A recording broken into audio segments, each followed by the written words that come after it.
There she is. On April 20th, 1971, the United States Supreme Court upheld the use of busing to achieve racial desegregation in schools.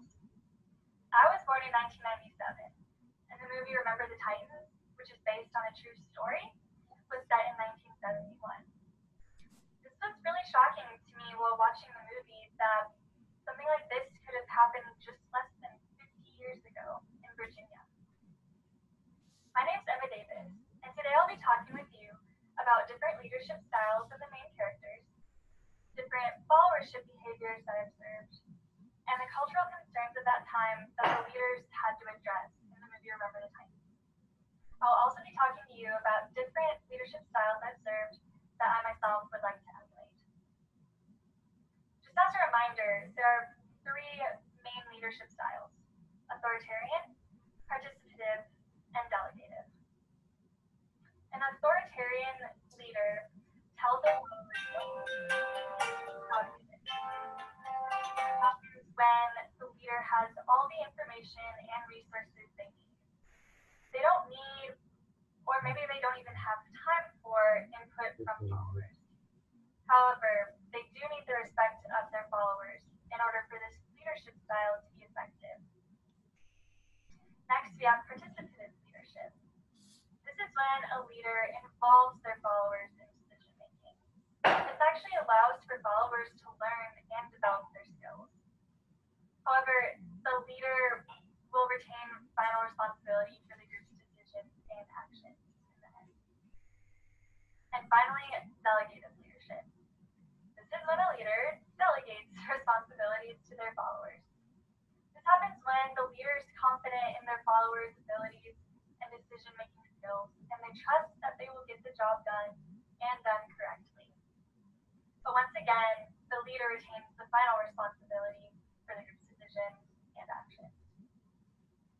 Now, I'd like to talk with you about one of the main characters in the movie, Coach Boone. I believe that Coach Boone was an authoritarian leader. Before he took the high school football boys to football camp, he admitted that this is no democracy, this is a dictatorship. Throughout the movie, he tells the boys exactly what he wants, and what he wants is perfection. An authoritarian leader tells the followers what and how to do what they want them to do. Throughout the movie, Coach Boone runs drills until the boys are sick. He tells them when they can and cannot drink water, and he blows the whistle to get them to do the up and down drills. Now, an authoritarian leader also does not allow participation in decision making, and there are multiple scenes in this movie where others try to give Boone advice, and he ignores it. He tells them that he doesn't want their advice. Gary, parents of the football players, Cheryl, and Coach Yost all try to tell Coach Boone what to do at one point, and he ignores them. For example, one time at 3 a.m., Coach Boone wakes up the boys so they can go on a run through the woods. Coach Yost makes a comment to him about how this is just high school football. They're not in the Marines here. Coach Boone looks at him for a second, looks back at the boys, and says, "Let's go." He heard what Coach Yost said. He didn't agree with it. He ignored it and went on to do what he wanted to do.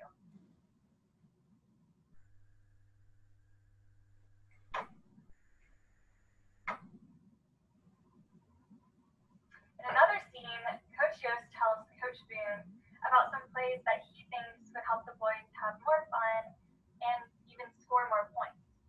However, Coach Boone tells Coach Yost to just worry about defense and he'll worry about offense. You have your stuff and he has his. And like I said earlier, authoritarian leadership requires the respect of one's followers. It is apparent at the beginning of the movie that many of the white players do not respect Coach Boone. Some even try to tell him what to do. Throughout the movie, Coach Boone demands their respect, though, and he eventually gets it. Now I would like to talk about Coach Yost and his leadership type. I believe Coach Yost is a participative leader.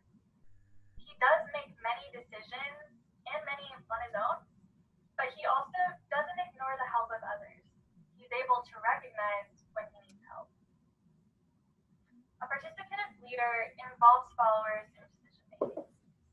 And an example of this with Coach Yost is during the state championship game. Coach Yost's daughter, Cheryl, makes it clear to him that he's losing, and now is not the time to be proud. But he actually takes what she said into consideration, and he asks for Boone's help for the rest of the game.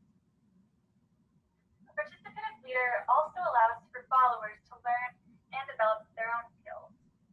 In one scene, Alan, one of the football players, was not confident in his ability to play, and he wanted to be substituted. He talked to Coach Yost about this, and he decided to let Alan make his own decision and sit out for a while. Knowing when the best time for you to participate and the best time for you to stand back and let others shine is a great skill to have. All right, now I will be talking about different followership styles I observed throughout this movie. And according to Kelly's followership styles, there are 5 different types. And these are based on different levels of critical thinking and active and passive behaviors. Alienated followers have they have a high level of critical thinking, but they're more passive in their behavior. Passive followers have low level of critical thinking and are passive. Exemplary followers have high critical thinking and are active. And conformist followers have low critical thinking, but are still active. And finally, there's pragmatic followers who fit in the middle of those. Now, I think Gary was an example of an exemplary follower. And this is because at the beginning of the movie, he was prepared to quit for what he believed in, that Coach Yost was the right head coach. But moving through the movie, he was able to think through the pros and the cons of staying on the team and take the appropriate action. I believe this shows high critical thinking and also active behavior. Another example of a follower is Coach Yost. So not only was he a leader, but I believe he was also a conformist follower.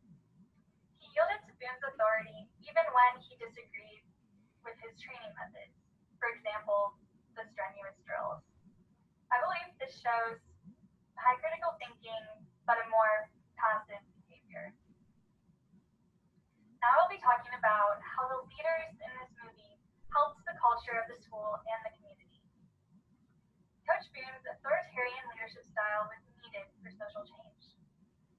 The team and community needed to adjust to being around people of different races. And if Boone had listened to others' advice, successful integration of the team, the school, and the community would not have happened. I also believe that Coach Yost did more to help than to harm the desired social change. He could have quit in the beginning of the movie, but he decided to stay on the team and work together with Boone. Now I would like to talk about which leadership style I would like to emulate. In fact, I would like to emulate both leadership styles I saw in this movie, authoritarian and participative. Because in order to be an effective leader, you must be able to change your leadership style based on your followers and the situation you're in. So I guess I would even like to be delegated when it's necessary and the right kind of leadership style to have, although I did not see delegated leadership shown in this movie. So today I talked with you about leadership styles such as authoritarian and participative. I talked with you about followership styles and named a few examples. And I talked about a true story about the impact that leadership styles can have on social change. I hope you all learned something and have a great night. Thank you.